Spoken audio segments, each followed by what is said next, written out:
தாருல் இஸ்லாம் YouTube channel நடத்தக்கூடிய இஸ்லாமிய கேள்வி பதில் போட்டி. இது ரமதானுடைய முதல் நாள் கேள்வி.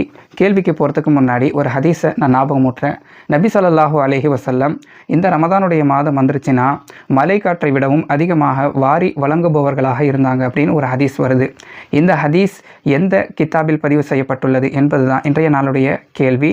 நம்முடைய பள்ளிவாசலுக்கு உங்களுடைய ஒரு பங்களிப்பு நீங்கள் கொடுப்பதாக இருந்துச்சுன்னா இந்த ஸ்க்ரீனில் தெரிகிற இந்த நம்பர்லேயும் இன்ஷால்லா நீங்கள் கொடுத்து உதவலாம். அதே மாதிரி நீங்கள் உங்களுக்கு பில் தேவைப்பட்டாலும் இன்ஷால்லா நீங்கள் இந்த பில் பெற்றுக்கொண்டு அதன் மூலமாகவும் நீங்கள் பள்ளிவாசலுக்கு உதவலாம். தாராளமாக எங்களுடைய இந்த பள்ளிவாசலுக்காக இன்ஷால்லா கொடுத்த உதவுங்க. இது ஒரு சின்ன மஹல்லா தான். இந்த மஹல்லாவில் இருக்கக்கூடிய எல்லாமே அன்றாட வேலைக்கு போய் வேலை செய்து வரக்கூடியவங்க தான். இன்ஷால்லா இந்த வீடியோவை அதிகமான நபர்களுக்கு ஷேர் செய்வதோடு அதிகமாக உதவுங்கள்.